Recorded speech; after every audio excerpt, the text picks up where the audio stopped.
రాష్ట్రంలో 66 లక్షల మంది పెన్షన్ తీసుకుంటా ఉన్నారు. అవ్వ తాతలు ఉన్నారు, వితంతు అక్క చెల్లెమ్మలు ఉన్నారు, నా దివ్యాంగులు ఉన్నారు. మీ అందరికీ కూడా వీరందరికీ కూడా చెబుతున్నా, వీరందరికీ కూడా చెబుతా ఉన్నా, కొంచెం ఓపిక పట్టండి, కొంచెం ఓపిక పట్టండి.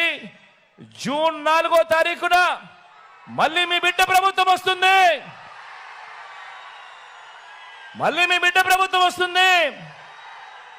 నా మొట్టమొదటి సంతకం మళ్ళీ వాలంటీర్ల వ్యవస్థ తీసుకొచ్చి ప్రతి ఇంటికి కూడా మళ్ళీ సేవలు అందించే కార్యక్రమం నా మొట్టమొదటి సంతకం చేస్తాను అని చెప్పి సందర్భంగా తెలియజేస్తా ఉన్నా.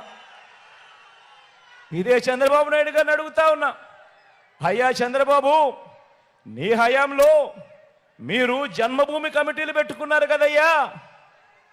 పెన్షన్ కావాలన్నా, రేషన్ కావాలన్నా, సర్టిఫికెట్ కావాలన్నా, చివరికి మరుగుదొడ్లు కావాలన్నా కూడా లంచం ఇస్తే కానీ, వివక్ష లేనిదే కానీ ఏ ఒక్క పేదవాడికి అందే పరిస్థితి అప్పట్లో ఉండేది కదయ్యా. మరి ఆ జన్మభూమి కమిటీలు, మీరు పెట్టుకున్న జన్మభూమి కమిటీలు ఏ మాదిరిగా పనిచేస్తూ ఉన్నాయి, ఏ మాదిరిగా పనిచేశాయి? ఈరోజు వాలంటీర్ వ్యవస్థ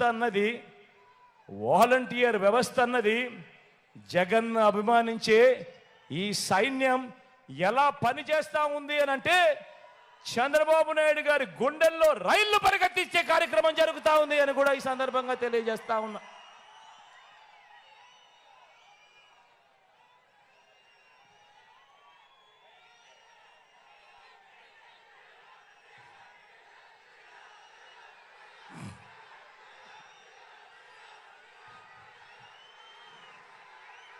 ఇంతమందికి అండగా నిలబడ్డాం కాబట్టి, ఇంతమందికి అండగా తోడుగా నిలబడ్డాం కాబట్టి ఈరోజు మీ బిడ్డ జగన్కి నా అనేవాళ్ళు ఎవరు అని ఎవరైనా అడిగితే మీ బిడ్డ ఏమి చెబుతాడో తెలుసా? ఇంతమందికి అండగా, ఇంతమందికి తోడుగా నిలబడ్డాం కాబట్టి మీ బిడ్డకు నా అనేవారు ఎవరు అని అడిగితే మీ బిడ్డ ఏం సమాధానం చెబుతాడో తెలుసా? ఆంధ్రప్రదేశ్ రాష్ట్రంలో 5 కోట్ల ప్రజలు, అందులో పేద వర్గాల ప్రజలు వీరంతా నాకు నా వాళ్ళు అని గర్వంగా కూడా చెప్తాడు ఈ మీ జగన్. Please subscribe .news.